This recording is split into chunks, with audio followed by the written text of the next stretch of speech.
Heavy Cardboard, episode 29, 18XX. Coming to you from the home of Railcon, Denver, Colorado. Welcome to Heavy Cardboard, where we talk medium-heavy strategy board games, war games, and finally, 18XX, and other related topics in the board gaming hobby. We're your hosts. I'm Edward. I'm Tony. Edward, tell the folks how to get in contact with us, please. All right. First off, on Twitter, at Heavy Cardboard, we're super active. We love interacting with you guys. Hit us up. Facebook, Heavy Cardboard. Our website is heavycardboard.com. You can always email us. We love getting emails from you guys as well. Contact at heavycardboard.com. Head over to our YouTube page, Heavy Cardboard Vids. And last but not least, take a moment and rate us and especially review us over on iTunes. We've had a good amount of reviews left for us since the last episode.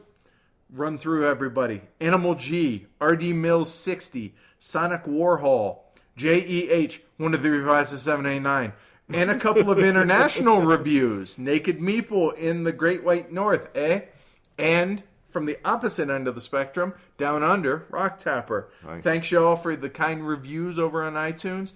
Keep them coming. And once we get 10 more worldwide, we'll have a giveaway for everyone who's left us a review. We figured that would be the most fair way to go about doing this. One thing to note, if you are international and you leave us a review on iTunes, let us know you did so we can give you guys credit and make sure you're in on the giveaway. Their interface for looking at those things kind of is iTunes suboptimal. Is terrible for that. You have to go country by country. Yeah. All right, so let's remind everybody about our fantastic sponsor, Game Surplus. Woohoo! Check out their website, www.gamesurplus.com. Velma and Amos are terrific, and they have an amazing inventory, a lot of imported games, hard to find stuff. And if you can't find something, just shoot them an email, and they will go out of their way to try and hunt it down if it's at all possible. Very, very, very happy to have them as sponsors for the show. Thanks, guys. So, Jen, it's been 3 weeks since we did our last episode. So. Yeah, it feels like a while, but at the same time, as much prep work as went into this episode, it feels like it hasn't been that long. I'll be honest. I spent more time doing this than I did the last 2 episodes. I feel like. A lot of work went into this. Yes, indeed. So I guess Gen Con happened, Wouldn't know. The only thing I really missed by not going is meeting folks that we've gotten to quote-unquote know on Twitter. And obviously networking for the show would have been good. Otherwise, there are really not too many games that really interested me. Nope. Obviously, there was Le Grand Ha, but fans of the show know we reviewed this way back in October in episode 10. So outside of that, I think not a ton. Last episode, I mentioned a few things I was interested in for various reasons, but none because of their weight or anything like that. Right.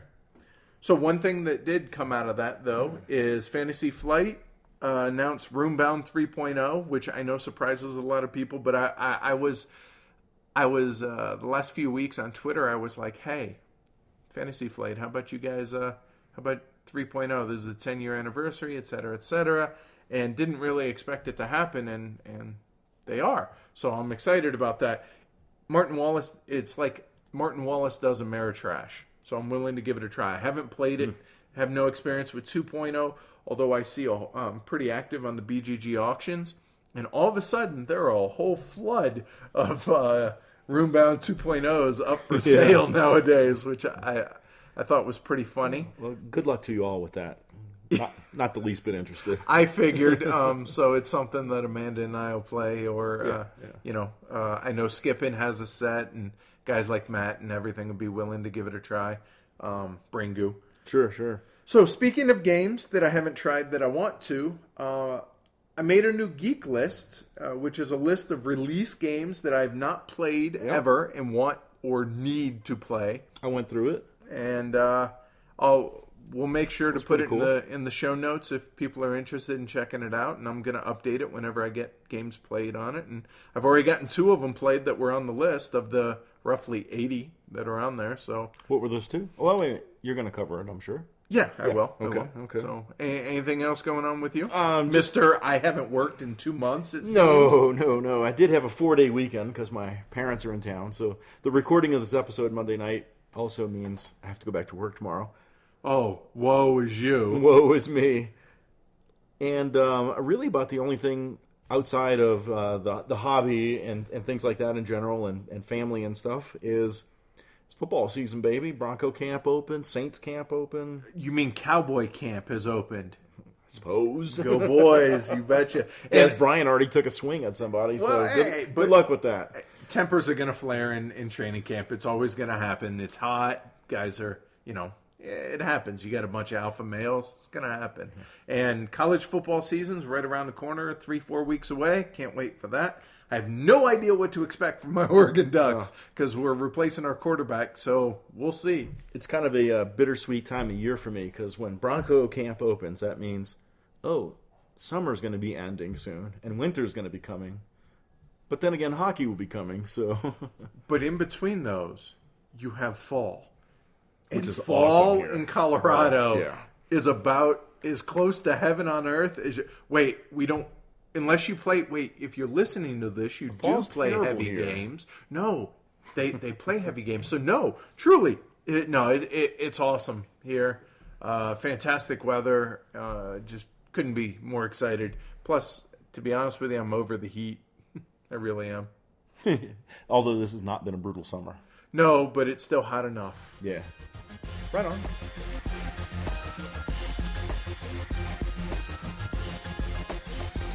So with a few weeks in between episodes, I'm sure that there are games that you've acquired.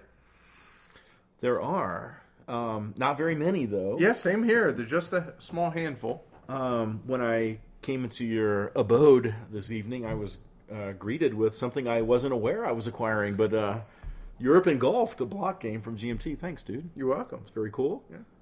The Winsomes have arrived, of course. For both of us, correct. Right. Yep. 57, Southern Rails, and Trans-Siberian. And the Age of Steam map, New England, which is the two-player map using the Age of Steam Austria rules.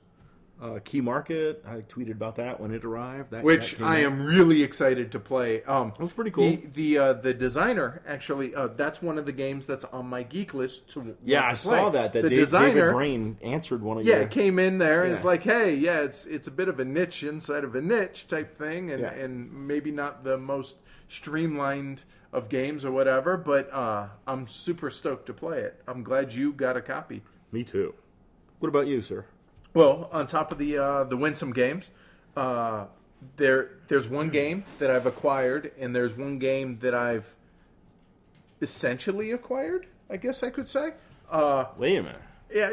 Okay, go ahead. All right. Because I might... do I have to call Threshold? Probably. Go on. So the first one, other than the Winsome games, like I mentioned, was a reimplementation, easy for me to say, of the 2003 Queen Games game, Industria, and this is Industry. Mm-hmm. So it's supposed to be a pretty cool auction game with just horrid graphic design choices. But it was $7 Prime, so that's cool. What the hell? It's worth the risk. That's it, man. And now the one that you're gonna say I haven't acquired yet because it hasn't crossed the threshold into the house, but I did want to mention it at least. Go ahead. But make this the segue into anticipating. There you go. All right. It's called The Grizzled. It's a reprint of the original Les Poilus. It's a interesting co-op, which I know you and I aren't big on co-ops, but it's about surviving in the trenches during World War I. Well, that's the theme. Right, and I'm not sure if it's a great game or if it's just kind of interesting social commentary, but it's something that piqued my interest a while back. I heard about it, and it was $20, and some friends of ours that we met originally back at BGG Con last year were there, and I saw them on Twitter. I was like, hey, Tanya, Dave, can you guys pick me up a copy? Yep. And they're like, absolutely. The artwork was drawn by one of the cartoonists who was unfortunately murdered in the Charlie Hebdo shooting earlier this year. It's just an interesting item. game, whatever. But I'm curious to check it out. Yeah, sure. It's supposed to be here later this week, so I'm looking forward to that. Awesome. So, hunting, anticipating, on the shopping list currently, what you got? Well, trombone. I had to order some paper and lamination and crap from Amazon, so threw trombone in the shopping cart. Okay, so cool. That'll be here soon. That's a little. I mean, it's a small little game. Like it's going online. It's like $20, right? Yeah. 2-player card game about trains. Rock on. Yeah. Seems fitting. And there's some 18XX titles, but those will be discussed as we progress. What, sir, are you hunting and anticipating? Well, with this new geek list that I made, it really made me sit down and think, what am I really excited to get after, right? To go play. And there's a number of them that I listed here, and I don't want to spend too much time on it. But first and foremost, Argent the Consortium. It keeps getting buzz. It keeps getting people saying, look, you need to try this. So, reached out to Level 99 Games. I think they're going to hook us up with a copy. So, you can't. And Justin, our buddy Justin Schaefer, also said, hey, I got a copy. I can bring it over and maybe be like a third chair when you guys review it. That'd be fantastic. Yeah, so that was cool. Asgard, a bit of a different riff on an action drafting game, and it's What's Your Game, and it's like $10. Okay. Ashes, Rise of the Phoenix Born. Not normally in my wheelhouse here. It's a 2-player deck builder that has some amazing artwork. We're going to get this played actually this coming weekend. Our buddy Matt and I think there's one other guy that is bringing a copy. But anyway, we're going to have a couple copies here. Cool. Don't have to try it if you don't want to. Amanda and I probably will. I'll do something else, yeah. Okay, all right. DR Congo is going to be here soon, so I'm looking forward to get that played. One that we've mentioned previously, but we haven't done anything about. And this is Vlado Chvátil's version of a Catan-type game. Greenland or Granoland. Granoland, right. Granoland. Right. Looking forward to trying that. And two last big ones that I'm excited. Tesla versus Edison. I originally passed on it. I got to be honest. I want to try it. I do too. I reached out to Artana, so we'll see how that goes. And last but certainly not least, Imperios Millenarios. Yeah. It's a beautiful Civ game. The designer is Argentinian, and it's nearly impossible to get a hold of. The good news is it's getting a reprint here in the next month or two. And stay tuned to our Twitter feed and such, because we're probably going to help get it into Game Surplus store. So that'll be how you guys go about getting it. I'm super, super excited about that Civ title. Right on. Well, with the 3 weeks off, we've been playing a lot of games. Oh, a whole lot, actually, yeah. A lot of these we've played together. I'll go through a list here. Yep. I've played Key Market only once with the wife to learn the game, and it was pretty cool. Lots of interesting things there, particularly around the guilds and whatever combination of them it happens to be in a particular game. So cool. Like I said, I'm super jonesing to play that. Well, maybe this weekend. The wife said, "Will you teach me some 18XX?" Which, like, could have knocked you over with a feather. Oh. So I pulled out 1800, just a 2-player game. So I do wonder how many people listening, their significant other, male or female, how much it would blow their mind if their significant other said those exact words to them. This is like the Soviets saying, "Teach me some capitalism." So she dug that. Let's see. At our Winsome Day, right, which we had a couple weekends ago, bunches of us played nothing but Winsomes. We did Continental Divide, Trans-Siberian Railroad, Colorado Midland, Dutch Intercity, Southern Rails, and Northern Pacific, and Kansas Pacific. And some were better than others. Yes. I'll be honest, I know that there are some folks in the guild that are big fans of games like Dutch Intercity or whatever. It wasn't my favorite, but the two new ones that we played from this year, Southern Rails and Trans-Siberian, really, really cool games. Those were cool. Man. Those were very cool. I was a big fan of Kansas Pacific. I was as well. Let's see. We broke out the Stauffer Dynasty the other night, and we played 18 Ardennes a couple weekends ago, and we played 1880 just this past Saturday. Yep. That was really cool. It's set in China.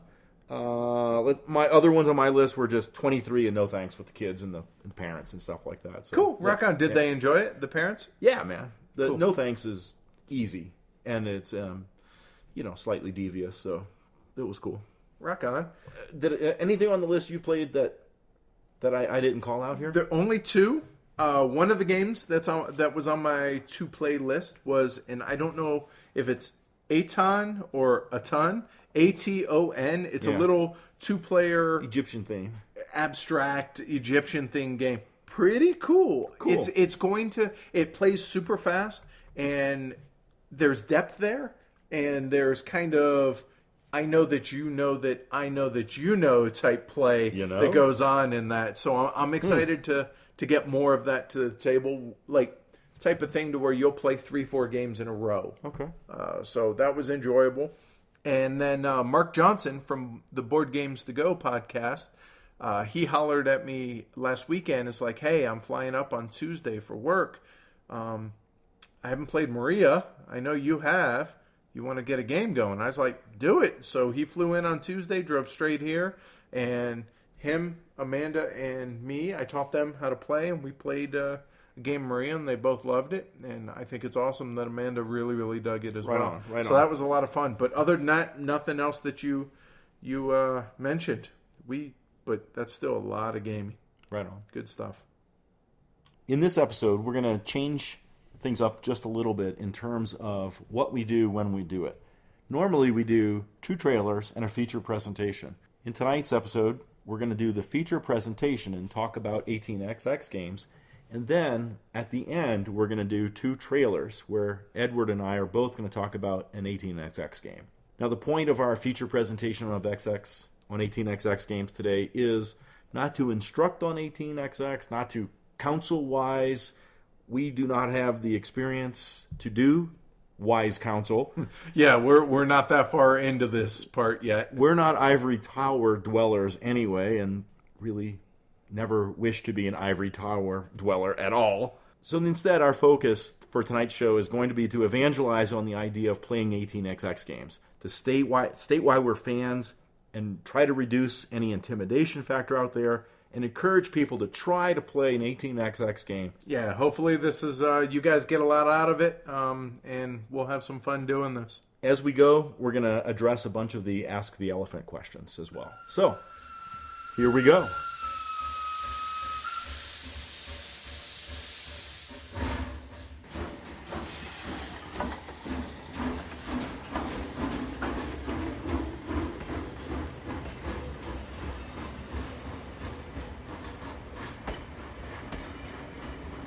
Let's start off with, what are 18xx games? Awesome. I think a terrific way to start would be asking you, Edward, to give a 1-minute elevator pitch to someone describing 18xx gaming. All right, 18xx refers to a family of usually train-themed, heavy economic, usually luckless games where players invest in fractional ownership in companies where the majority shareholder of each company operates the company by laying track and building routes and investing in new technology, aka the latest and greatest trains. When the game ends, the player with the greatest net worth is the winner. Net worth being calculated as cash on hand as well as the value of his stock portfolio. These are usually centered around historical building of railways around the world in the 19th century, hence the 18xx designation. Nice. So how about you? For me, the 1-minute pitch would be, they are railroad-themed games where players build corporations that build networks of rails that connect cities and conduct abstract train operations to earn revenue. That revenue is sometimes retained by corporations in order to buy progressively better trains, think technology, but it's mostly paid out to shareholders in the form of dividends because the players are taking on the roles of investors in those various corporations, acting as corporate presidents when they're the majority shareholder and directing the actions thereof. And the goal of the game, to be the richest player in terms of cash and investments. Rock on. So I think yours was maybe less clinical than mine. Well, I'm trying to get them to play.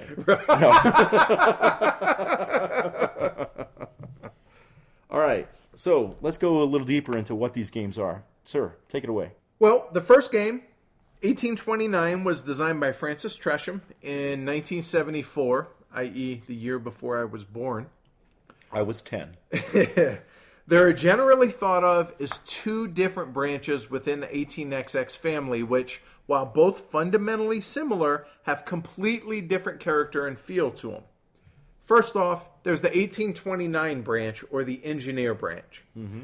Usually the focus of players is buying the right stocks at the right time and running effective companies. These tend to focus more on the route building and less on the stock market aspects of the game. While I won't go so far as to say that they're kinder, gentler, and less aggressive than the other branch, the games that fit in this branch tend to be less in your face, but that said, they still can be quite cutthroat. These are more or less portfolio management games. Mm-hmm, mm-hmm. Then there's the 1830 branch, or the financier branch.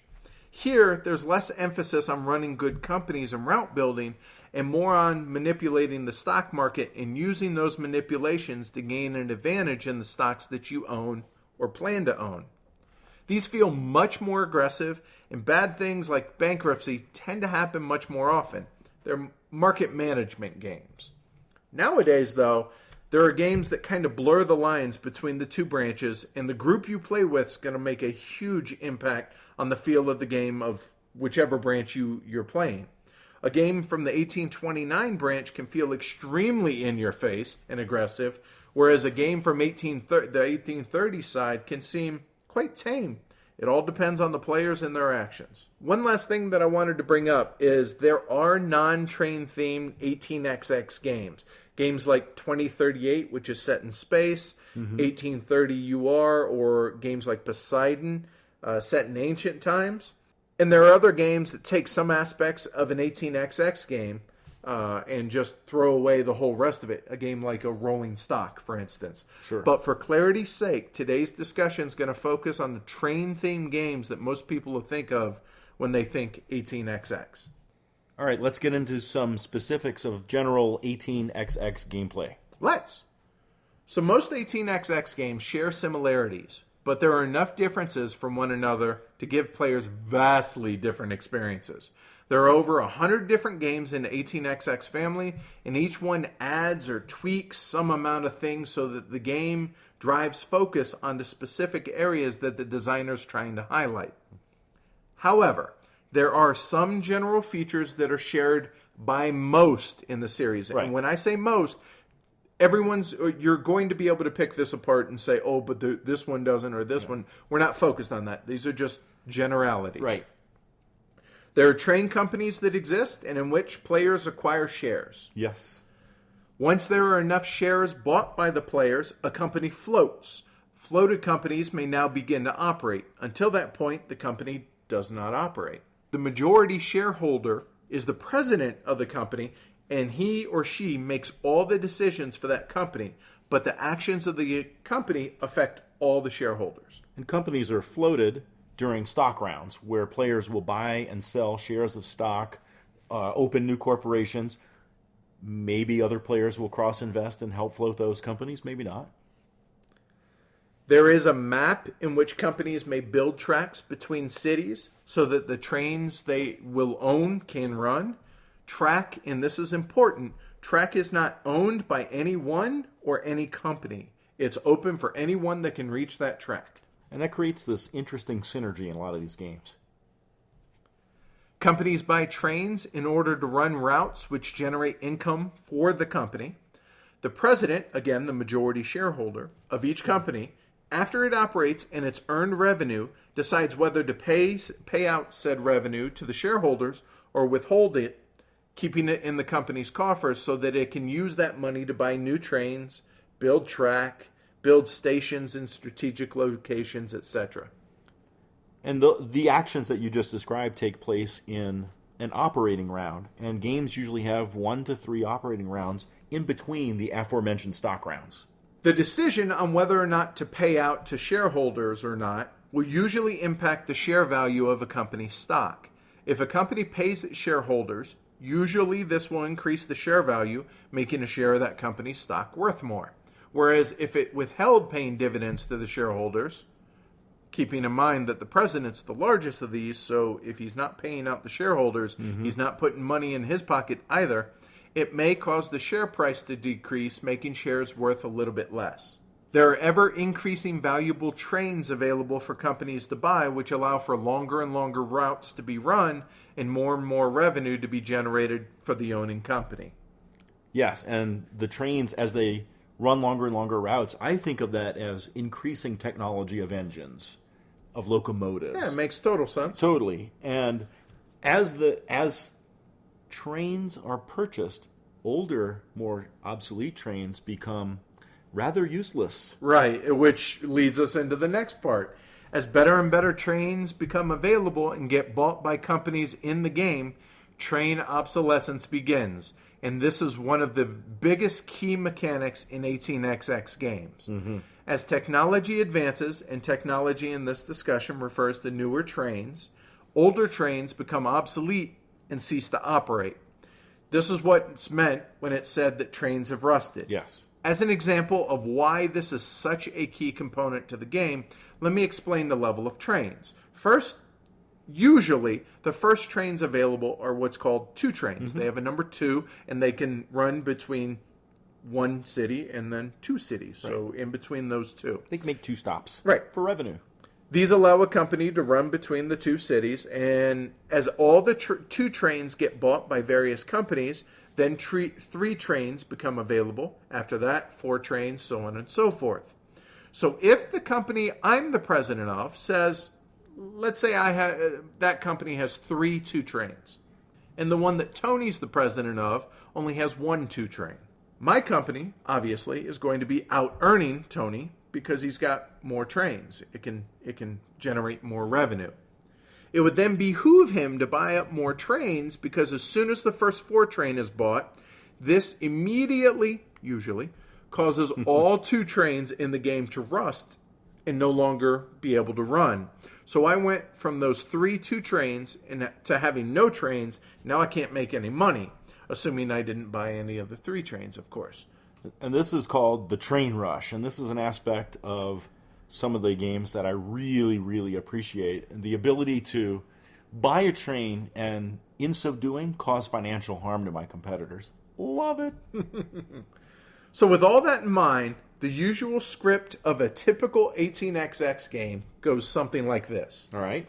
There's a stock round in which players buy shares in companies. After all players pass, the stock round ends.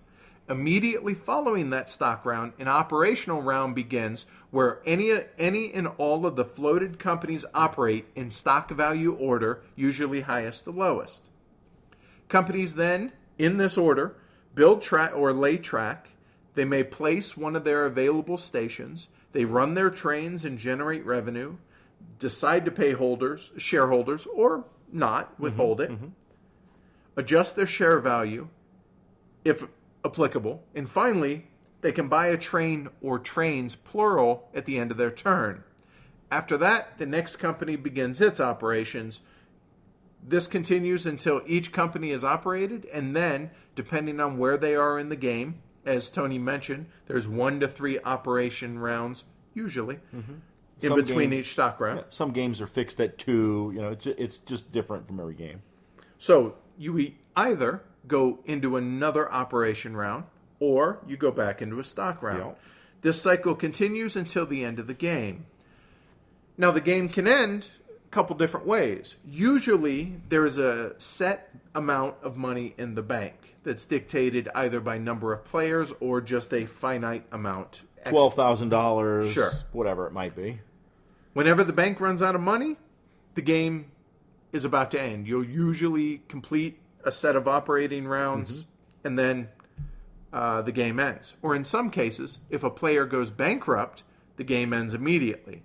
Sometimes if a player's stock hits a certain price, the game will end as well. Just variations from game to game. And lastly, I shouldn't say lastly, but there are other games where there's a set time that after a certain train is bought, for instance, in 1880 that we just played, that triggers a set amount of ops rounds left, and then the game ends. Players count up the amount of cash on hand. Money and companies have no value. And the value of the players' stocks and whomever has the highest amount Personal wins. cash and Easy their game. investments. Yeah. So now, this doesn't even touch on the vast amount of different companies that may or may not be present in the different iterations of 18xx games.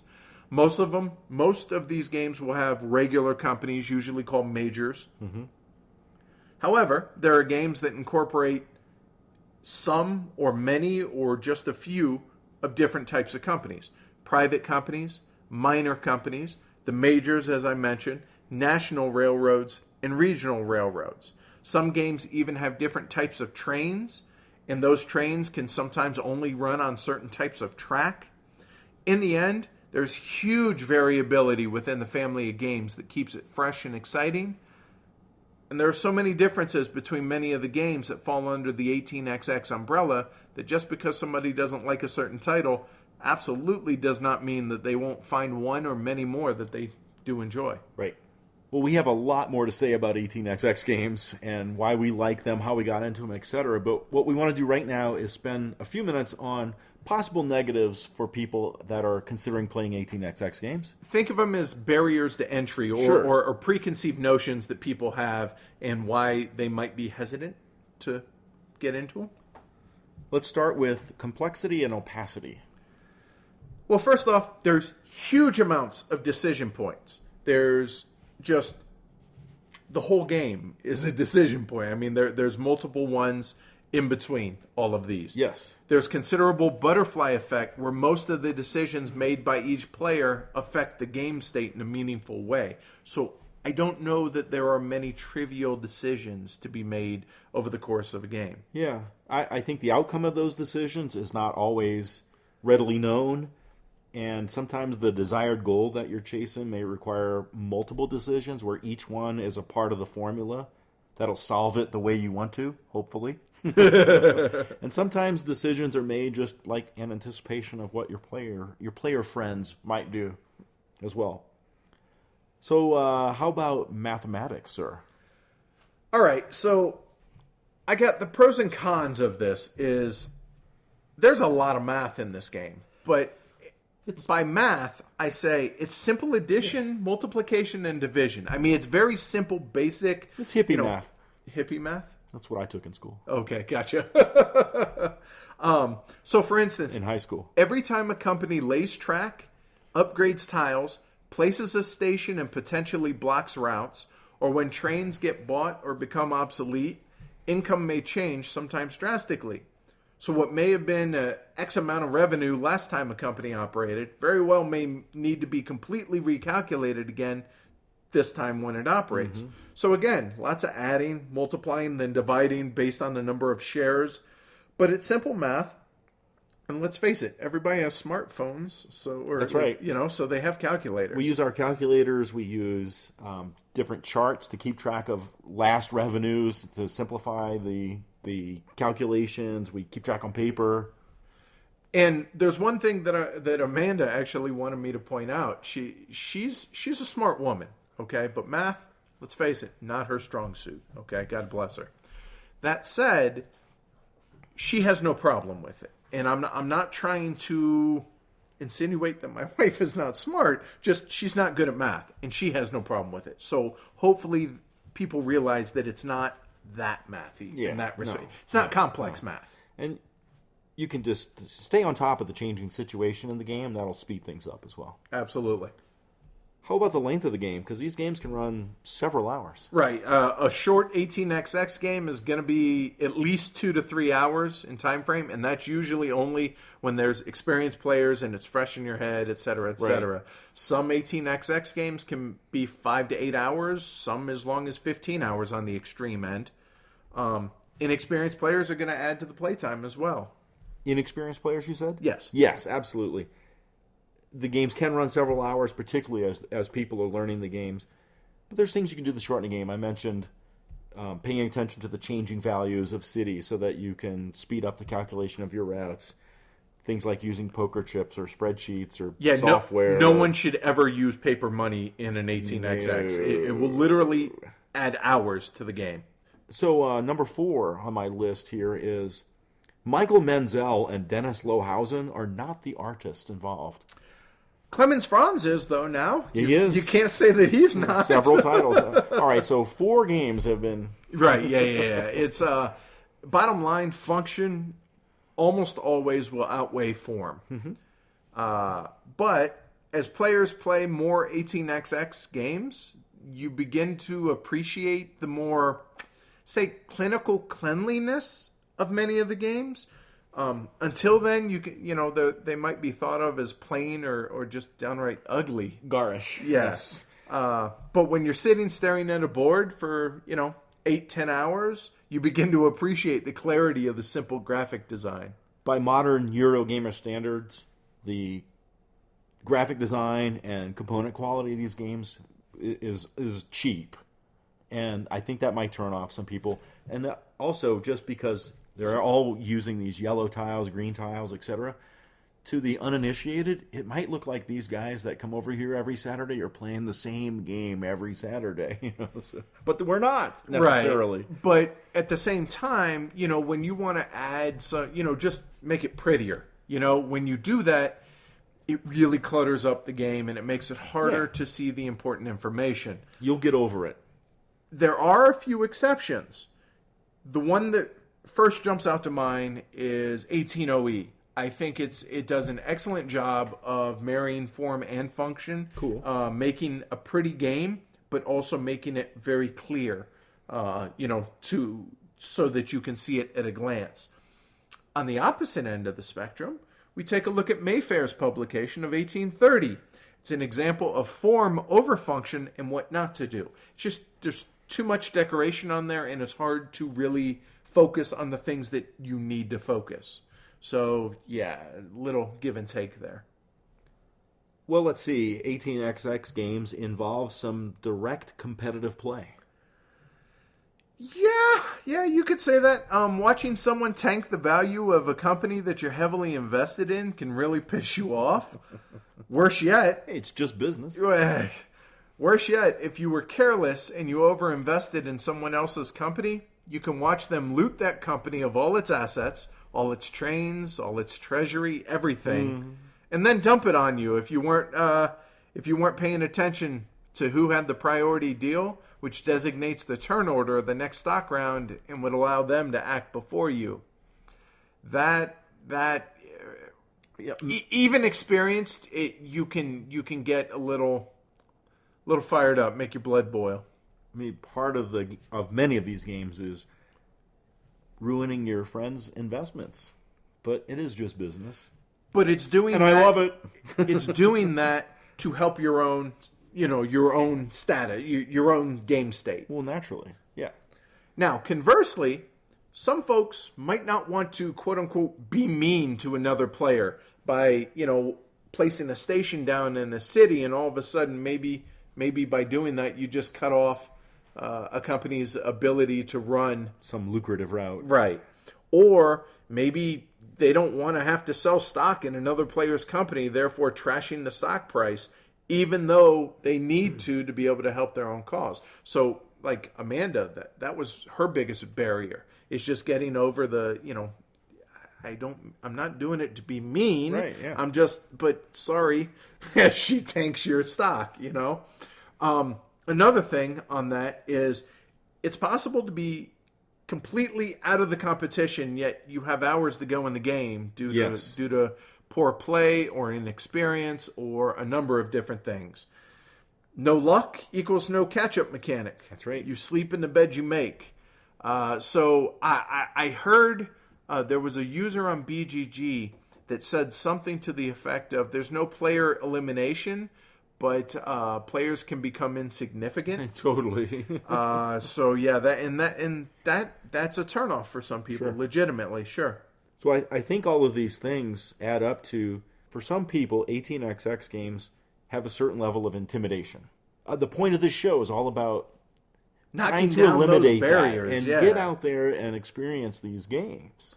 Well, I mean, popular mythology says the 18xx games, there's this big aura of being crazy hard and have a terrible learning curve.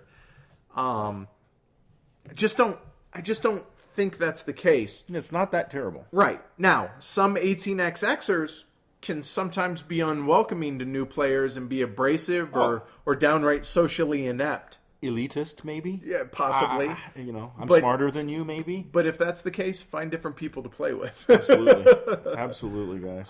So yeah, there are a whole lot of potential reasons why folks don't want to venture into this niche inside of a niche within our hobby.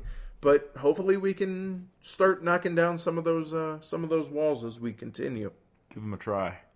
All right, so why don't we tell folks how you and I, came about playing 18xx to begin with? So you first. Well, I was definitely hesitant at first, and finally was asked to participate in an 18xx game. Coerced?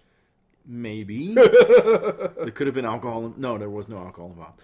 And it was a bad experience. It was really a bad experience. Yeah, first of all, I was intimidated, hence the hesitation, just by the content of the game, thinking, I can't even play, enjoy, or compete in these games because I'm not an expert in these games. And so that was my holdback. So I got into this game. I don't even remember what the game was. It's 2.5 years now. Wrong teacher, several hours of boredom. It was pretty much, here's your anchor, go swim, Tone. That's terrible. It was horrid. And but that didn't crush my interest in the games, because as my taste began moving towards heavier games over the last few years, the mental stuff and the game length was really less of a concern for me. Okay. And the business economics involved in these games and the investing aspects of them just totally appeal to me, as you well know, sir. And I had the realization that expertise cannot be gained without playing the games. Yeah, you can't get good. Practice makes perfect, right? I don't have an ego that needs to win. I don't need to be the expert. What I do need is to have fun and have a challenge. I need to be able to play and occasionally teach competently. And that realization made me go diving back into the games. We played... Well, that was when we started out, because all this happened before you and I knew each other, right? That was before, and then you and I started getting back into these games in 1846, 1830, and 18 Ardennes, were the three games that really, we played them in succession and a couple of times each and stuff, and it was like, wow, man. As I've talked in the last few episodes about this burgeoning addiction in me, so... that's how I got back into, how I got scared off, and back into, and loving 18xx games. There's more about the loving to come, of course. What about you? I wasn't really hesitant. I guess the reason is because some local friends we'd been gaming with since we began in the hobby, they offered to teach me and Amanda 18EU. And I'll be honest, I remember literally nothing about this game. But I just didn't know enough, because this is 6 months after I'd started in the hobby. I didn't know enough. I didn't really know what 18xx games were, so I didn't know enough to be intimidated, Okay. However, once we got started, I was like, whoa, what did I just bite off? Because, I'm new to the hobby. I'm like, this is just blowing my mind. One thing that helped, though, is the guys we played with, and the guys I'm talking about are Chad, the reunion group, and Chuck. They tend to play considerably nicer than most, and maybe that helped not really scaring me and Amanda off, I guess. Okay. Like I said, it's now been 3 years, and I don't remember much of that, if anything, about the game. But I remember, okay, that wasn't so bad. Yeah. And then after that, just kind of went into a few more games and just really got into it. And then I started reading up on how many games there were out there and which ones kind of sounded interesting. And then I realized, I'm not going to say we've been playing them wrong, but maybe we've been playing them a little too passive. And then about that time, we kind of we kind of went our different ways with the game groups, and then our game group with Paul, Chad, and you, and now it's other Tony, right? And now it's Out for Blood, and I feel like this is well, in a nice way, but it's competitive, but it's enjoyable. As far as why was I interested in 18xx games to begin with, I mean, once I realized what they were and I started playing them, kind of goes back to my main motivation for playing games. It's a competition of decision making, and as I said earlier, the entire game is full of decision points. There were zero or near zero trivial decisions in an 18xx game. And games without luck, or at least mitigatable luck, appeal to me the most, since I have I have more control over the outcome as opposed to chucking dice or whatever. Yuck. If I play like crap, well, it's my own damn fault. I kind of got outplayed, and I really appreciate that. And as I've gotten more and more into the hobby, I've learned that I really enjoy economic games, and this is just a great example of those type of games. And the games, for the most part, that I guess you could say cut my teeth on were 18EU, like I said, but I don't have any recollection of that. 1830, and one of my still favorites is 18 Mexico. So, nice. Yeah. All right, so we've discussed what some of the barriers to entry are in 18xx's, and we discussed how you and I individually got into liking these games and getting into them to begin with. So now let's get into the meat of this. Why do we play them? Why should other people play them? So what about the system appeals to you, man? Well, the number one reason is variety. The general 18xx game is around a group of core mechanics, and that each title adds its own flair to those things, and the amount of variation around the same basic game system it's just phenomenal. Special rules, special trains, special companies, different capitalization of corporations, different map boards with different geographical features. I mean, I could go on. The wealth of life is like the wealth of life in the ocean. These games just have an incredible amount of variation wrapped around that same system. So it's like, okay, I know how to play an 18xx game. I can play anything just about. I just need to know you understand the core. Now we're just going to tweak that, or we're going to add a little or subtract a little, or mess with this or mess with that, or whatever. Yes. I totally get that. The genius of these designers. So for me, I've always been interested in trains. I mean, maybe not the trains themselves, but the idea of what the trains represent. Mm-hmm. Like, you could be out and you can just see these long stretches of track going on as far as the eye can see. Or maybe just driving past the complexity of like a rail yard and how all these different tracks intersect and make a working system. I've always been interested in those and train track layouts. Hell, as a kid and even now as an adult, I've always wanted to build railroad layouts. So it only kind of makes sense that even though these games are, abstracted, like most games are, still I've been drawn to them. So that's kind of my baseline right there, all right?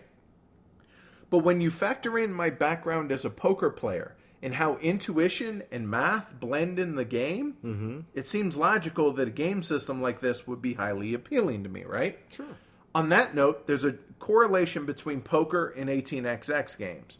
Like in poker, there's a clear advantage to dictating to your opponents as opposed to reacting to them dictating to you. Same thing in 18xx. Also, you need to better predict the actions of your opponents than they do in order to gain an advantage. Again, just like in poker. So, now let's start getting into actually the game. Like, what do I enjoy about 18xx itself, right? I enjoy sitting down at the table and enjoying seeing this empty map, knowing that while the train companies in the game are pretty historically accurate, and the geography is too, we're about to write our own story on how this place is built and the train lines, and it tells a story. The development of wherever we are, whether we're in Russia, whether we're in the Midwest in the U.S., Scandinavia, wherever. I think that's awesome. Well, and you mentioned the history that some of the corporations are based on actual corporations and Most of them, actual business scenarios of rail building, how rails got built in XYZ country inspired a lot of these games. And I'm a history nut, so as am I. that stuff is particularly awesome, I think, as well. Although I'm really not into trains. Really? No, man, they sit across 112th and block my way to work sometimes. So you didn't grow up as a kid just enjoying trains? No. No? Okay. I was too into war. Okay. All right. Fair enough. So, all right. Let's get into the meat here. I love the fractional ownership of companies, which encourages shared incentives. Stockholding, baby. Yeah. Only one of us can be president, but we all share in the fruits of the company. That's right. I love games that involve investment, capital gains, cross-investment, all that stuff, man. It's awesome, awesome stuff. And there are, along with that, in some of these titles, some titles don't really have a lot of this going on, but sometimes there's some corporate gamesmanship, or as I'll call them, financial mechanics that go along in the game. Like what? Like dumping corporations, as you alluded to earlier, merging corporations, how corporations can assume other ones to improve their position or rescue an investment, even. The issuance of more shares by companies. Some of these games, you start out having only 5 pieces of paper per company, but you can expand to be having 10 pieces of paper per company, and that's very cool. And selling trains or buying trains back and forth between your corporations to manipulate various conditions in preparation for the train rush.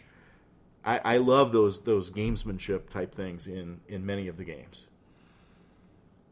I dig having my own tableau in games in general, and watching, when you build up a company and see it flourish, or not, as it may be. Some are not intended as the president, to do so. Well, but when you do, and you do it with a purpose, as the president, you're kind of like, yeah, look at me.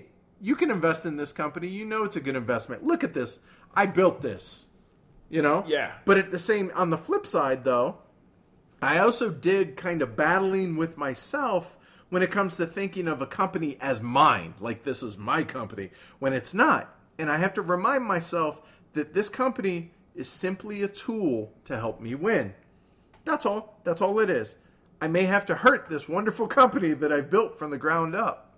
It's just business, as you like to say, right? That's all it is. Hey, if I can get you guys to invest in this, even though you guys may not know what I'm planning, I may plan on dumping it on you, but the time you invest in it, it looks like a fantastic. No, buy more shares, Tony. Please. It's a wonderful company. Nothing to see. Ignore the man behind the curtain. In that vein, the train rush, as I mentioned earlier, I love it. It's like, sorry guys, I didn't mean to buy that 5 train. It's just, I love that when I can cause something to happen to the other players. Create havoc. Is that eco trash? No, as I say, it's just business. Yeah, it's that mechanic, while is universal, I think, between pretty much every 18xx game, that obsolescence, like I mentioned, the anticipation of that obsolescence, and the even buying trains that won't help you, but you have to buy them because if you don't, you're screwed. Because I'm going to keep beating you, incrementally. I'm just making a little bit more money than you are, but if this were to go on, till infinity, you're going to lose the game. So you have to do something about it. And that's that buying of the trains and the obsoleting of older trains is just fantastic. And some games are more gentle than others. Some games, when trains become obsolete, they'll still operate one last time. Some games, when trains become obsolete, they'll still operate, but they'll cost you money, like maintenance money every round. So incentivizes you to get them out of there. Some games, when trains are obsolete, they're toast. Yeah, they're gone immediately. Right. Poof. Oh, crap. They're like Kaiser Sose. Guess my stock price is going to go down. Right.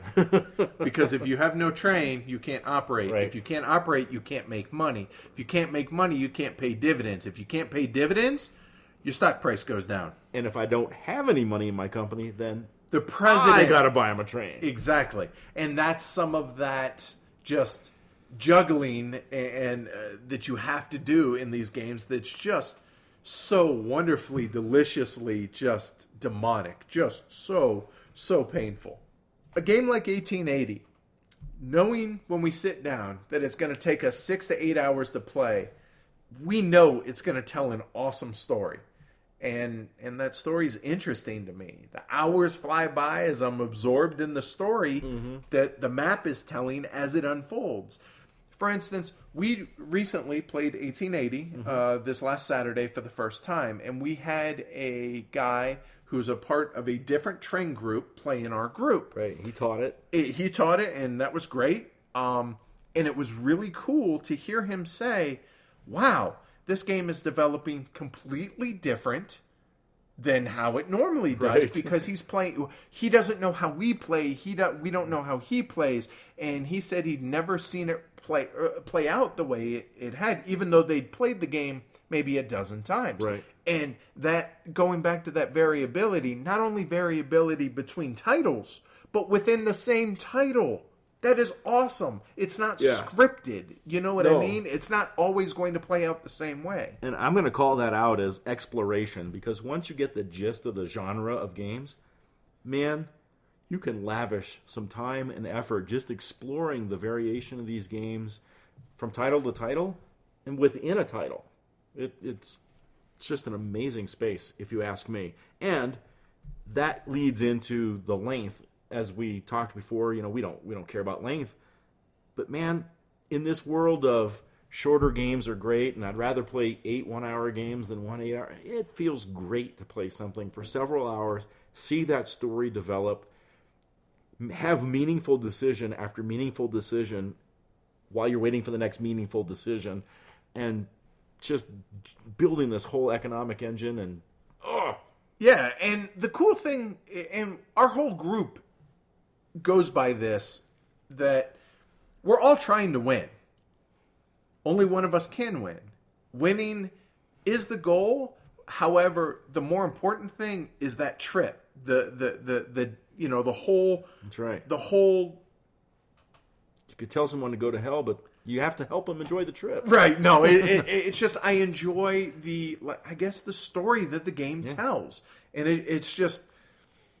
That kind of leads into that I'm thinking about situations well after I'm done playing the game. Not every game has that. In fact, there aren't a whole bunch that give me that, to where here it is 3 days later and I'm like, oh, dude, I know what I should have done. I could have done this. I could have tried that. Why didn't I sell them that train? Right, or something like that.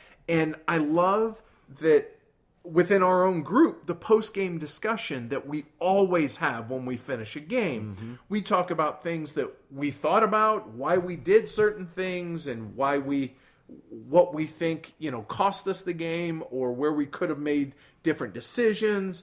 The post-game talk is always interesting. Yeah.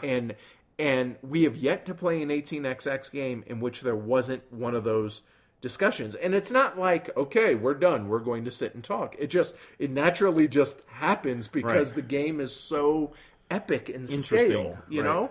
One thing I like about the 18xx genre are some of the synergies that appear, whether or not you are running 2 corporations yourself that have this synergistic effect that I'm talking about, or it's you and another player. But when you were talking about the games in general earlier, how nobody owns track. Anybody can use track. So sometimes corporations are working together, purposefully or not, in this synergistic manner to build this network that both companies and even other companies that they may not expect to later in the game are going to benefit from.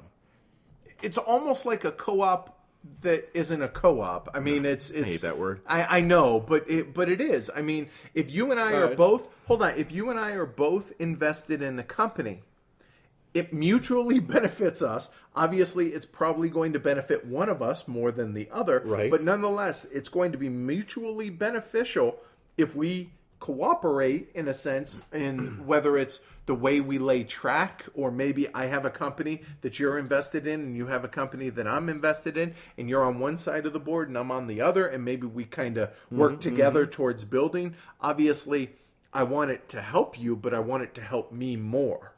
I also love kind of the mixing of games within the game. Our buddy Chad said it pretty well, I think. He said the initial auction kind of, for privates in a lot of games is kind of a game in and of itself. Yeah. The stock dealing and capitalization is effectively a game. Buying and selling what share at what time for what reasons, incredibly challenging. Add to that the manipulation of the priority deal, and it's fantastic. The track laying and route building is a different game, but it's so impacted by the quote-unquote other games and impacts the other games so extensively. The train buying's another game in and of itself. You could go on, but you get the idea. The real point is these individual games all connect and impact each other so well. I don't know that there are so many other games that do this, and I think he's right. Yeah, and I think a lot of that is what gives two things to the game, and that is the depth, right? Because mechanically the games aren't difficult. They're really not. But all those interlocking layers that you just talked about. Anybody who plays any of the games that we like to play can handle an 18xx. Let's get that out of the way right there. Mechanically, not a problem. Right. It's just a matter of depth. I think a lot of Euro games have what I call puzzle depth, which is not as deep of a depth. God, that sounds weird. This game does not have puzzle depth. Puzzle depth is superficial. Here's the game. Okay.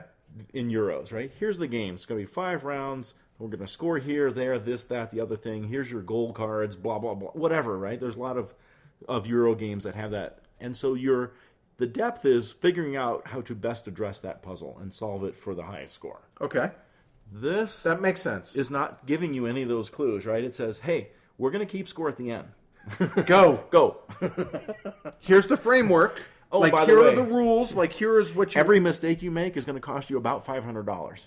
But, that's some of the joy. I love it. I enjoy... The headspace, man. Yeah, or the game space, as I like to put it. Yeah. I enjoy exploring it, and the mistakes that I make, I'm okay with.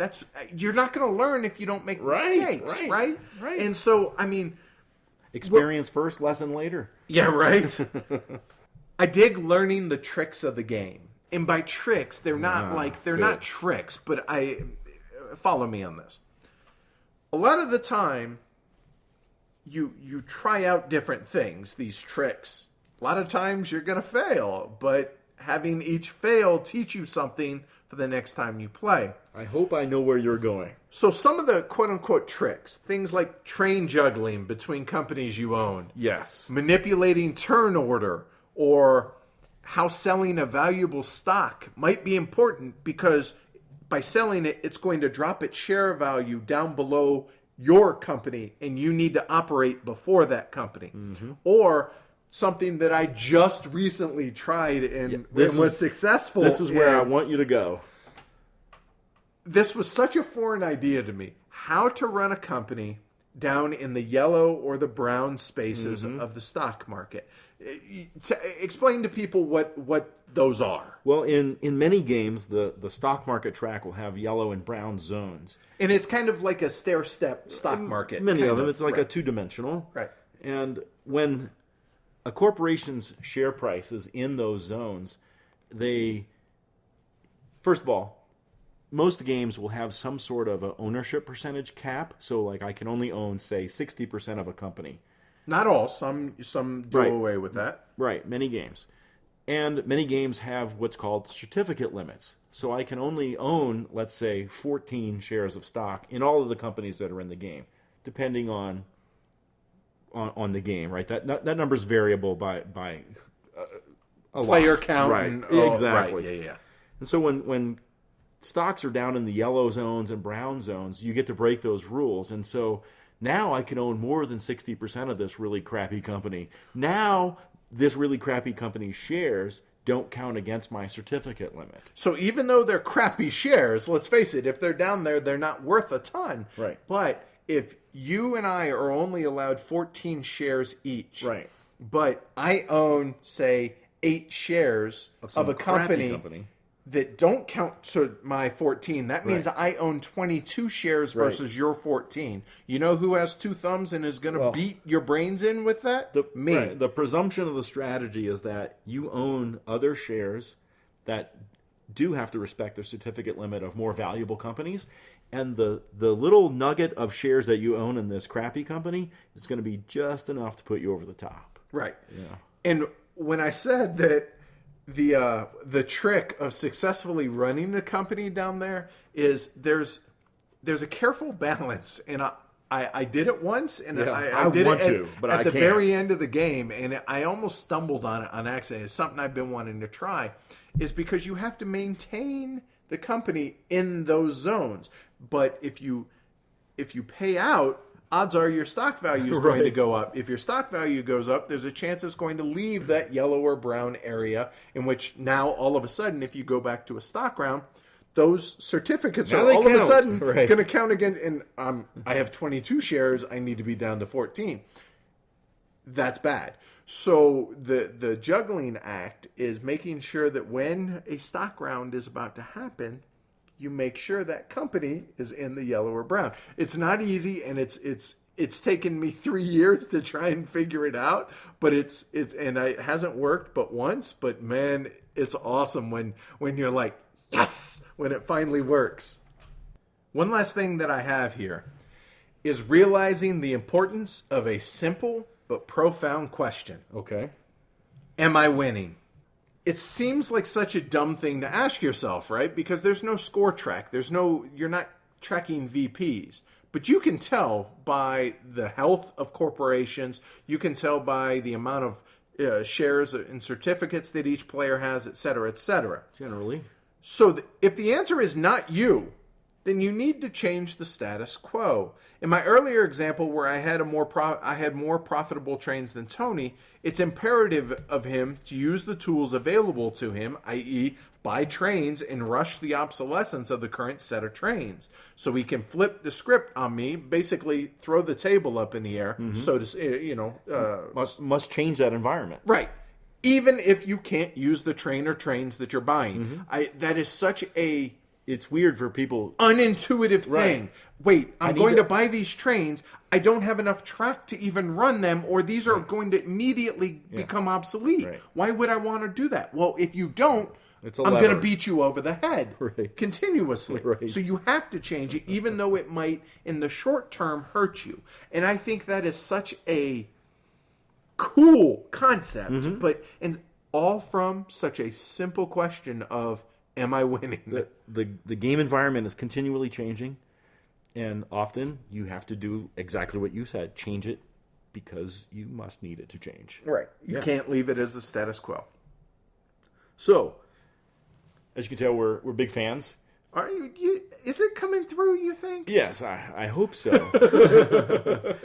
But even so, there are things about 18xx games that may not be our favorite things in the world, and I want to start with one that goes back to the yellow and brown thing you called up, because this is why I was glad that you mentioned that. Okay. Because I have no idea where you're going with this. I'm intrigued.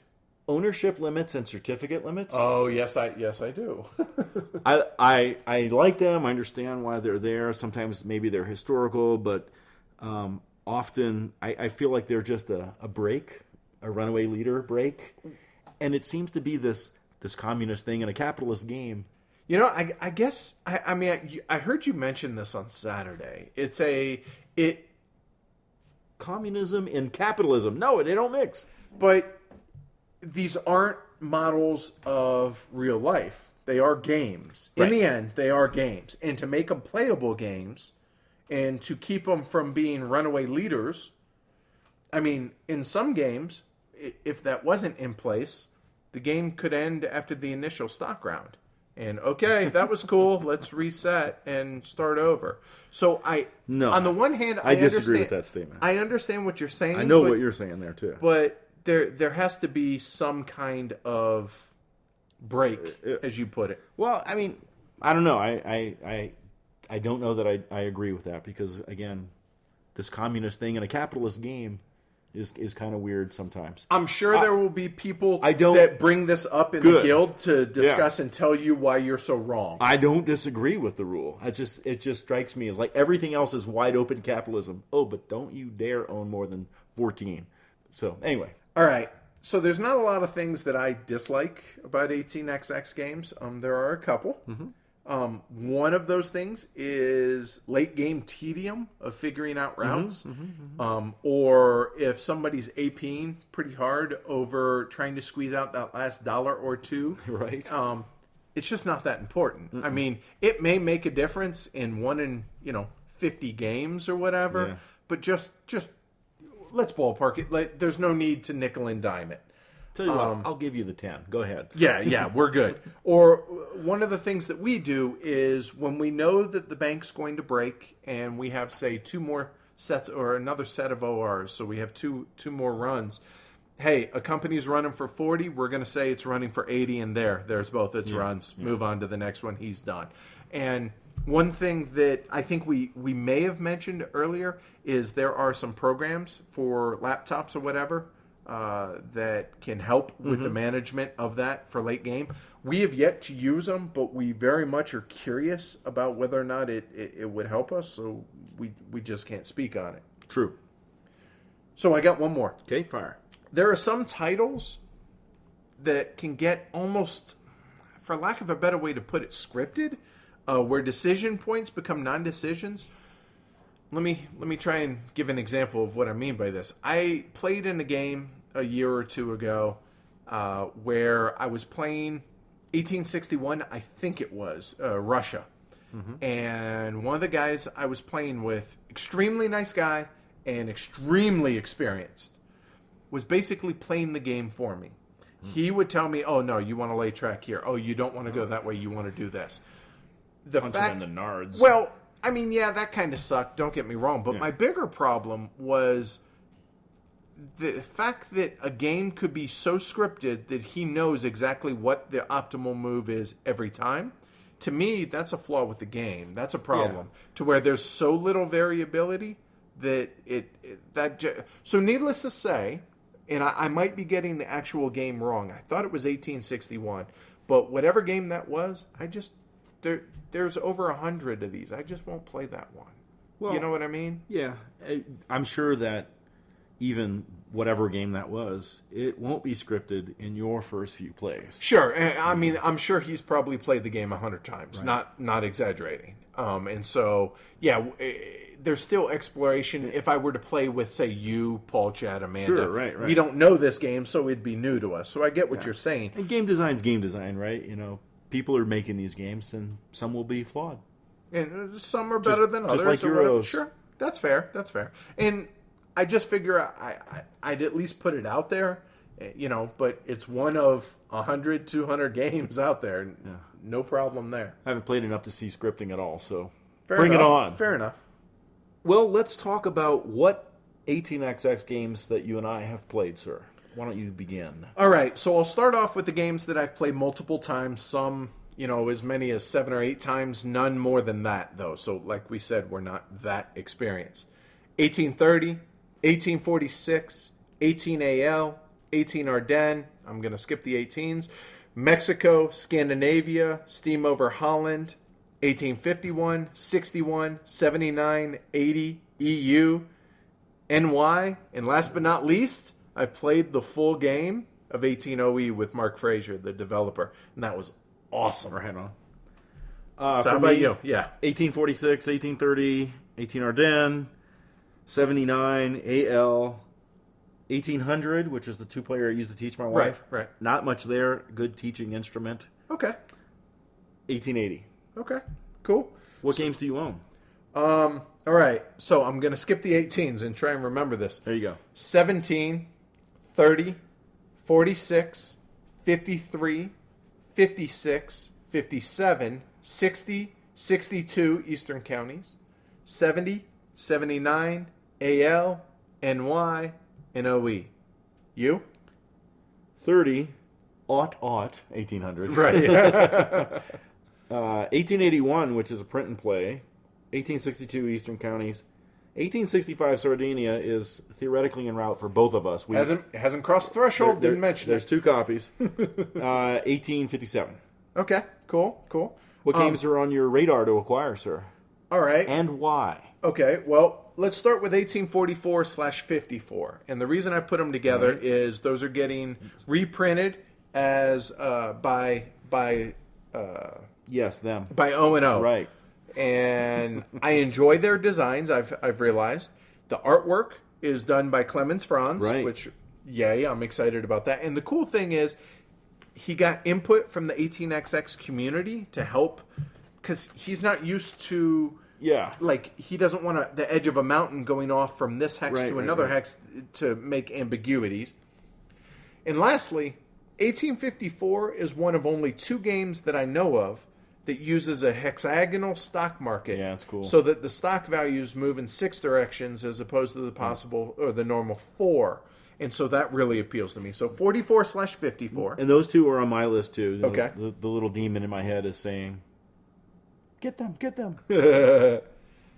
All right, 1880 China, which we just played on Yeah. Saturday, but it is such a unique twist Wow. on the timing of the stock rounds. Yeah. It's not a fixed time in No, between the operation rounds and the stock rounds. The foreign investors, the communist phase. communist phase, they had a lot of unique things in there. That was a lot of fun. It took us about 8 hours, but I do think that now that we've played it, I think we could probably get that time down to a manageable 6 hours.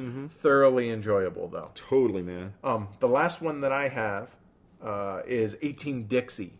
Okay. It's the newest 18XX that's out there. It's actually 3 games in one. It's a 3-sided board. Check this out. On the main side, it's 18 Dixie. It's I want to say it's Georgia and Mississippi and like the panhandle of Florida. Okay. That's one game. The back half of one of the flaps Okay. is 18 Georgia. The back flap of the other one is 18 Mississippi. I also enjoy Mark Derrick's other games, or at least the ones I've experienced, so that makes sense, and he's the designer. And there's 18 Ardennes, but we're going to talk about that as well. Yeah, 18 Ardennes is on my list, too. Really, really fun game to play. One day, I will acquire a copy of 46. It's a top-tier teaching game. Which we're going to talk about here in a little bit. You betcha. 1858 is on the Iberian Peninsula, and I am like, because of my Napoleonic interests, I'm just like a big fan of the Iberian Peninsula. And there's like different track gauges that go on in that game. Which is I want to say it's 60 or 62. One of those also has the different track gauges as well. I noticed 1855 Namibia is a free print and play from O&O. 95, you mean, Or right? Did I say, what did 55, I say? but yeah. 1895. Yeah. All the numbers start to run together after a while. I'm sure this is awesome listening for you guys, but hopefully you're getting something out of Namibia it. is specifically designed for 3. Oh, very cool. So and it's free. It's a print and play. I'm gonna redo all the graphics though. It's pretty terrible. And Harzbon 1873. It's got there's some of the public companies are railroad companies and some of them are mining companies. Like you have to run the mining company, and they need the trains. I've heard it's an odd duck. It is a very, very different game. I'm in the middle of reading the rules, but Bjorn Robinstein, who did Rolling Stock, is one of the playtesters and developers on the game. And he wrote a very intriguing review of the game, and it's really pretty different type of game. So I was going to think about print and playing it because all the resources are there available for it. And boy, there's a lot though. Or you could just order it. It's $120. Gonna order it. All right. So what game? Those are what games you're interested in buying. This list might, and I expect to be different. What games do you most want to play, like sooner rather than later? Well, some of the ones that I own, just because I have a mental thing about I can't keep not played games on my shelf. Sorry. That's, you just bring them here and problem solved. And I don't mean to play, I mean Right. to give. to store them here. Right. 1817, because I heard it's a monster. Yeah, it's also on my list, and it's supposed to be one of the more brutal 1830 branch games. It has shorting of stocks and such, and I don't know if I'm going to like the game, but I'll be damned if I'm not jonesing to play it, let me tell you.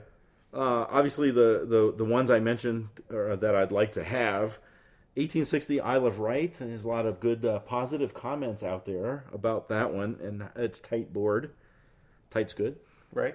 1861, Paul Chad wants to play it. 1808, Edward wants to play it. Boy, do I. Like I said, I've played the full game, but I really want to bust out a short scenario between you, me, and PC, and Amanda, or maybe a medium scenario, either way. So for me, you? I want to play more 1880 and 18 Ardennes. I'm really, really, really enjoying both of those. Right. 1854, for the same reasons I mentioned. 1817 already hit on, and OE, and that's it. Right on. I mean, obviously I want to play them all, but those are the Yes. ones highest on the list. So how might a person get started in 18XX gaming, sir? First thing on my mind is, what value do you think there is in an 18XX game? Maybe, say, Poseidon, etc. I guess there's value in it if the theme appeals to you, and you're just so turned off by the Spartan art of the more traditional 18XX games. But in my opinion, Yoda said it best: "Do or do not. There is no try." Well, if you're wanting to learn to play 18XX games, it's probably for a reason that an 18XX game will not deliver for you. Where can someone buy 18XX games? Because this is somewhat shrouded in mystery to many, I'm sure. All right, so first and foremost, Deep Thought Games probably publishes the most of them. However, current wait time's about 2 to 4 years. Yes, really, it's 2 to 4 years. Yes. The good news is you don't have to pay for them until your order comes up, but yeah. The good news here, though, is there are two companies, one of which is All Aboard Games, that this is one of the two companies that John Tamplin of Deep Thought has allowed to make games for him, and they're available for immediate purchase. You're looking at under 2 weeks from order to delivery. Scott Peterson, who runs AAG, also is a fan of the show, so that's awesome. Next, Golden Spike Games. This is the other company that's allowed to make Deep Thought games, and we're going to talk about them when we talk 1846. You can also order direct from some publishers like Marflow, O&O, etc. There's the 18XX Yahoo group. Much of the serious 18XXers only communicate there versus places like BGG. And on occasion, they'll be like, hey, I got some games for sale. The BGG or Board Game Geek Marketplace. Not many obscure titles are going to be found there, but it's still a viable place to buy some of the more common copy or titles. BGG users in general offering to buy or trade works. You know, I've cold called folks to try and work out something when other avenues have failed. It's worth a shot. Obviously, there's eBay.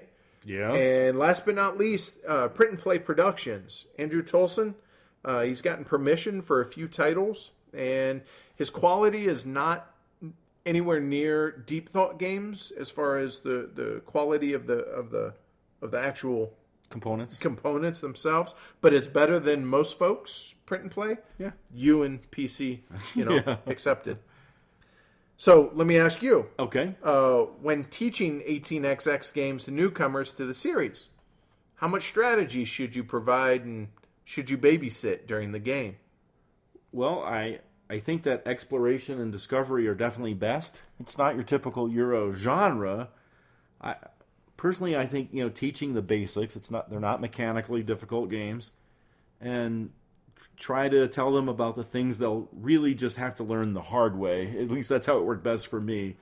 Getting companies plopped on you, the train rush, all those things we talked about, the little nuances of the games, and tell them to ask for help when they're puzzled. I'm happy to help tell them what I'm thinking. That may be a bad thing for them because I'm not always thinking correctly, of course. But you don't want to overteach. I don't think. What do you think about that? In my opinion, you let the new players dictate this. If they make a mistake due to something they could have easily avoided, hey, that's on them. If it's due to something they could not have foreseen, that might be on the teacher. Mm-hmm. Eric Brocious, he's one of the biggest 18xx evangelists on BGG. He wrote some really excellent posts on this very thing. We'll link them in the show notes, but in case I forget, they're titled, quote, How to Teach 18xx, unquote. And the other one is, quote, Why Groups of New Players Often Struggle with 18xx, end quote. Both are must-reads, in my opinion, for new players. Here's an anecdote from Dave B. recently that I think aptly describes what I think is the right way to go about teaching.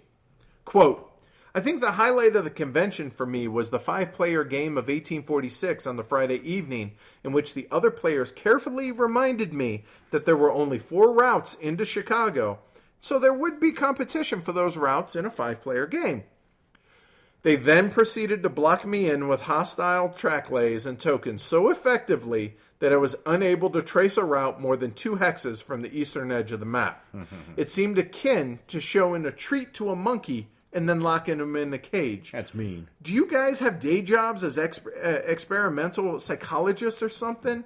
Still, it made my calculating company income pretty easy. Eerie, 210 again. Pretty awesome. So what games have a shorter playing time? Shorter being relative. A game like 46 has a playtime of about 3 to 4 hours with experienced players, but it still might take 5 or longer with, a table full of newbies. Other than that, 46, AL, Georgia, 1851, and I'm sure there's others. Yeah, opinions vary. Yep. What are the best ways for someone to keep up with 18xx news and stay in touch with the community? You mean other than us? Other than us. Oh, okay.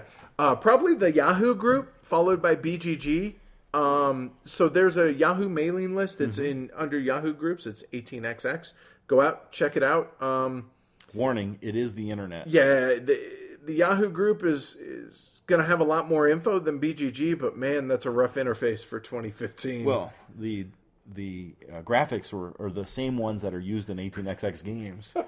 How does one find local 18xx groups? And if none exist, how would you recommend starting one? Honestly, the best way that I can think of is just posting on BGG. Post in the general 18xx forum, and also there are Yahoo group? Right, well, obviously, sure. And there are regional forums on BGG. So, like, I'm subscribed to the Southwest, which Colorado's a part of. So anytime someone posts in there, there might be stuff for New Mexico and Arizona, so whatever, I don't care. But it might be worth a try. Other than that, what about just trying to get existing folks, in your current game group to give it a go? Give it a go. Have them listen to our show or the Long Views podcast on 18xx and Board Games and with have Scott at it. did one. Yeah. Another resource is the Train Gamers Association, www.traingamers.com. They do the Puffing Billy tournaments around the country. So they have a lot of contacts in different areas of the country. They know people. And so visit their site. There's a Contact Me down there. And they can maybe link you up with some folks too. I hadn't thought of that. That's a good idea. The 18xx family is very polarizing. We're getting into some other questions from the guild here. Many who play them have turned them into lifestyle games in the way that one would with chess, go, poker, bridge, etc. I'm not going to mention Magic the Gathering. ASL. Yet many serious gamers are really not willing to play them at all. So there does not seem to be too many in the middle. Why do you think this is? Well, there's us, first off, right? I mean, I don't think it has to be one or the other. There's plenty of room for other medium and heavy games, war games, and 18xx. As for why it happens, maybe folks find it perfectly scratches the itch or itches that they have and they don't need to look elsewhere. I mean, you like what you like, right? True. I think that buying these games and playing these games is definitely an investment of money and time for folks. And, that's a good point. Maybe that it's hard to see some capital gain, to use a 18xx term there. I somewhat blame television too. I think we have a culture of instantaneous gratification where few things are really delayed to us. And in this case, the joy of the learning the 18xx systems is something that comes to you after repeated plays. And like we can tweet about a stomach cramp nowadays, right? And you can buy something online and have it tomorrow. You can turn on a TV show and where some problem is demonstrated and perfectly solved to the benefit of all mankind in 30 to 60 minutes. It's just like I think 18xx games face a lot of tough competition, and definitely though the patience is rewarded, guys. Wow, that was really thoughtful. Wow, I feel like my answer was so shallow now. Okay, here's the next one. It seems to me that there's been a real upsurge in popularity of 18xx games in the last few years. Do you agree? And if so, what do you think's behind that?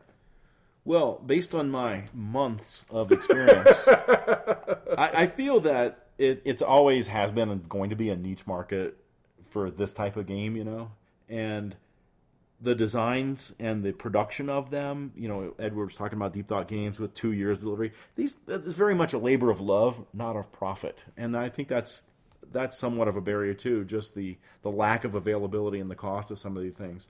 But any surge in popularity is likely to be a big factor within such a small community anyway, you know, and certainly there's always going to be new converts to the genre. You know, growth in sales might be due to collectors or dedicated enthusiasts buying games, wanting to explore the wealth of the mechanics and the variants. And I'm collecting titles because I'm interested in those differences of each game and what those differences offer me as a player. You? Well, keep in mind I've only been in a hobby as a whole for a few years now, but it definitely feels like there in the last year to 18 months that it's gotten bigger. As to why? I don't know, maybe with the board gaming boom, more and more folks are coming into the hobby, some of whom are, you know, being drawn to the awesomeness of heavier games. Yeah, and then once they hit those heavier games, they're like, oh, these 18xx, heavy, you know, economics, you know, besides that, that's all I got, really. Let's see, a person wrote that I almost exchanged a game I enjoy for 18AL, but waited to hear your 18xx episode. Now I have to pay $75 for it. Did I make a mistake in not getting 18AL when I had the chance? No, I don't think a mistake was made. I'm of the mind that everything happens for a reason. If you're patient, more copies will be available for the right price. Plus, if it's a game you enjoy, why are you getting rid of it? Right. You know? I think it depends. It Really? depends on the person's situation.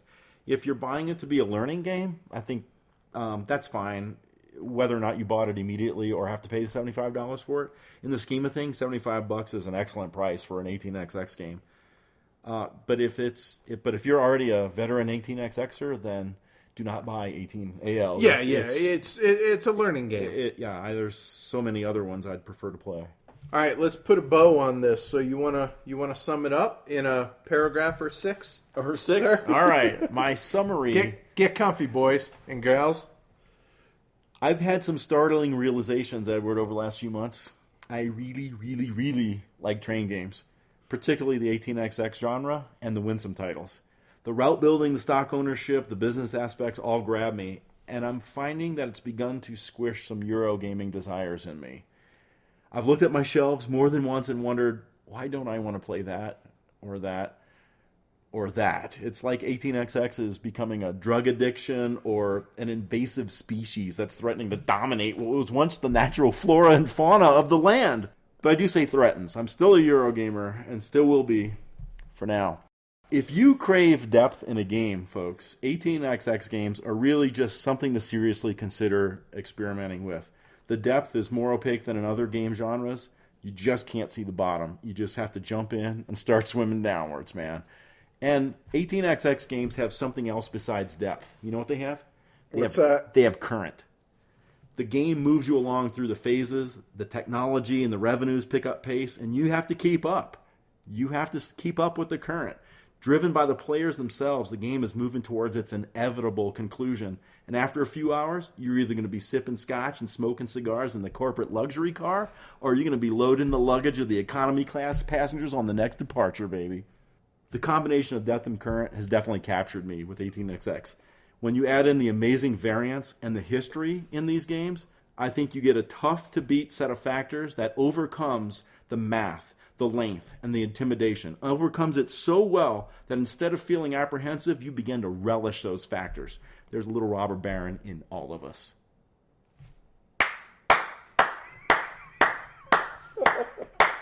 I wish you guys could have seen me on that. I had tears in my eyes laughing so hard at the extermination of the game collection. The domination of the natural flora. Wow.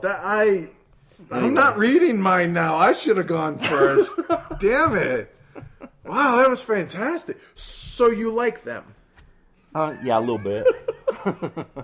Wow, mine's going to seem so trite. Now, all right, here we go. There are a lot of things about the system that we never touched on. Really, private companies, differences between 5-share and 10-share companies, just a ton of other things. But you know what? We didn't need to.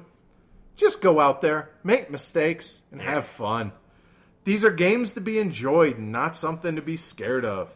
Go out there, grab your friends, some refreshing beverages or 6, and go have some damn fun. Right on. Dude, they are fun. They are a blast. And to think, is some people think, you can't make noise. Dude, there have been so many cuss words and so many laughs and chuckles and just such awesome gaming experiences that, just go out there and have fun. That's 18XX, guys. Right on. 1846 is one of my favorite 18XX games. Mine too. Yes. Tell us about it, man. All right, so I'll take a few moments to talk about a game that I think is one of the better 18XX entry points. Yeah. That's 1846. So it was designed by Tom Lehman. Yes, the same guy who designed Race for the Galaxy, among many other games. Originally published in 2005 by Deep Thought Games. It's set in the Midwest United States and designed by Tom to be new player friendly while still giving a challenge to even the most experienced of 18XX gamer. I thought the best way to do this is I'd go over some of the reasons why 1846 is such a great quote-unquote jumping off point in the 18XX world. Sounds good. So the game begins with a draft of private companies. Unlike a game like 1830 where players must bid on the private companies, knowing nothing of their actual value, here, players are dealt a small handful of private companies and said, here, take one. Pretty simple. Yeah. It's a draft. It's wonderful. Right? Companies are immediately floated after the president's share is bought. Again, in a game like 1830, a company must have 60% of its stock purchased by players before it's floated and operates. This can cause a company to not float in the initial stock round because players can overpay in the auction for the private companies. Whoops. So here, though, they buy the president's share and they're off. Also, there are no par prices for stocks. So that means that the current value of the stock is the price to buy a share. Many other games have 2 prices. The par price, or a price of a share when there are still stocks available in the original IPO, and the current value price, where what shares cost in the open market. Not here, just one price across the board. Pretty simple. Yep.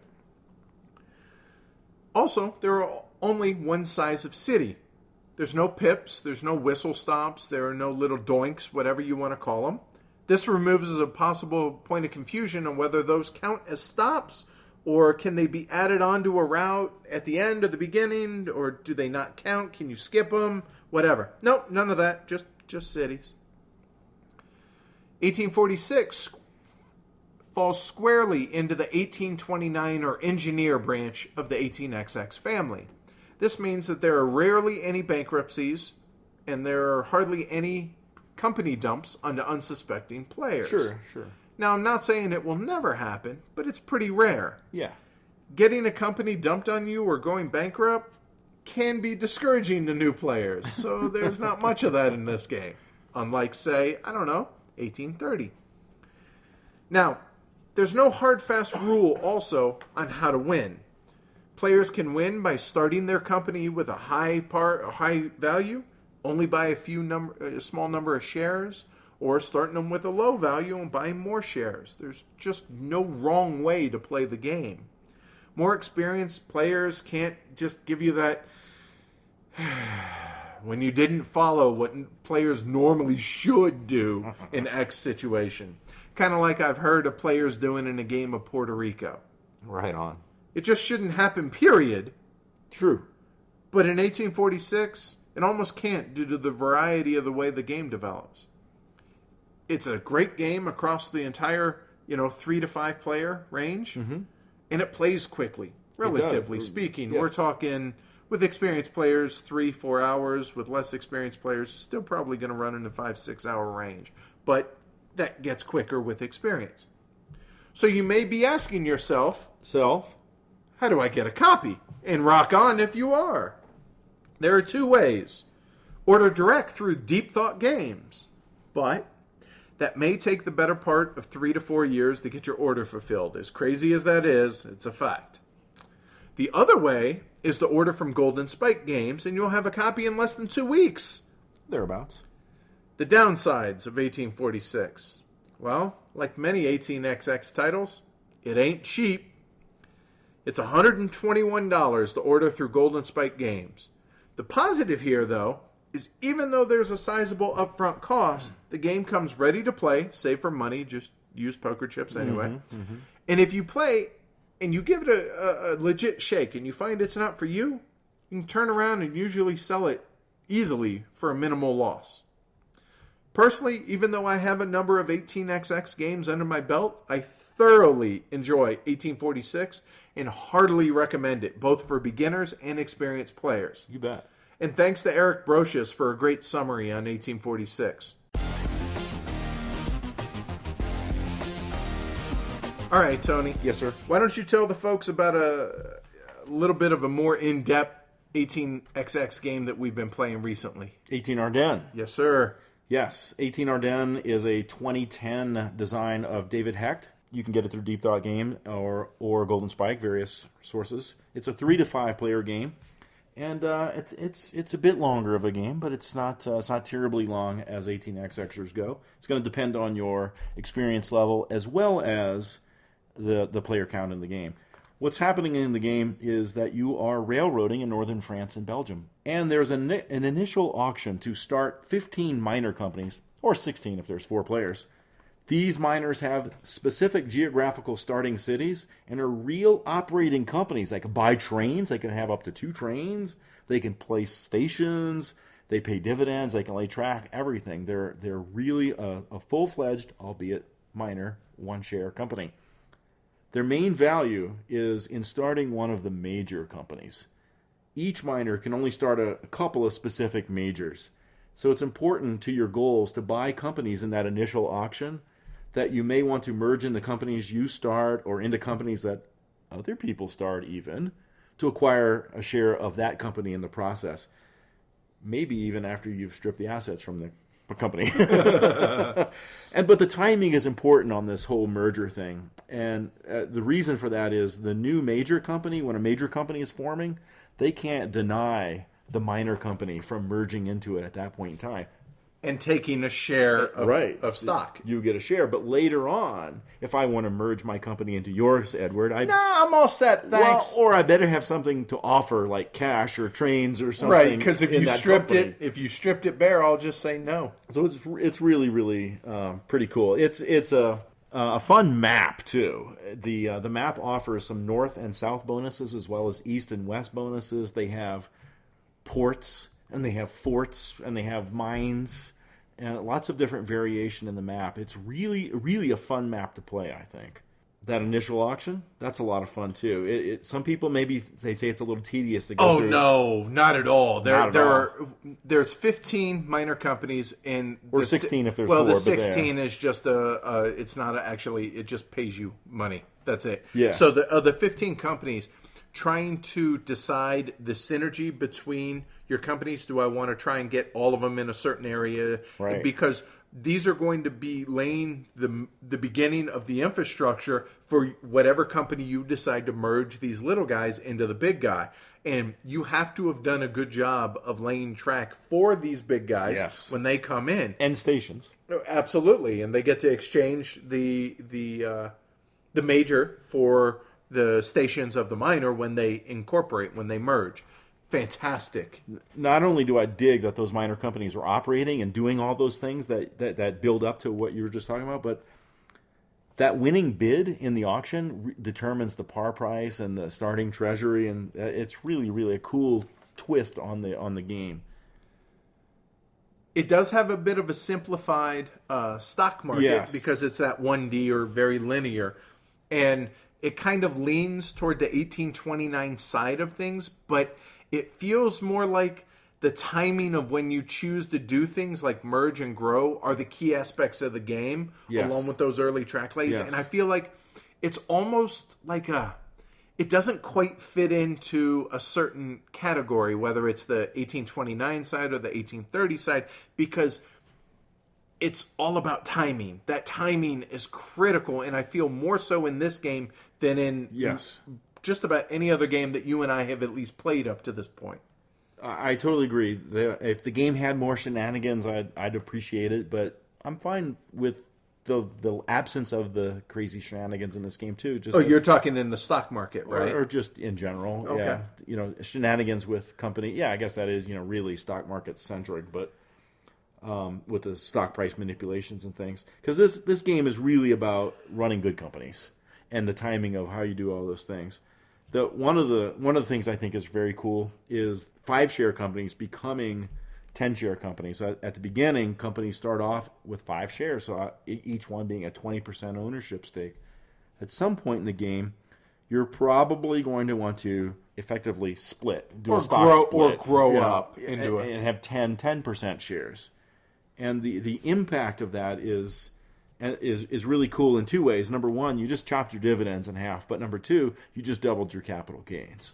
So it's a bit of give now and take later, and it's really, really cool. But it also unlocks the 4D, the diesel trains too. Only 10-share companies can have those trains, and the number of 10-share companies drives the certificate limit in the game too. Which is the only game that I've experienced up Same. to this point in which that share certificate limit can change based on things other than the number of players. It's fluid throughout the game, and I think that's innovative. I think that's a cool aspect.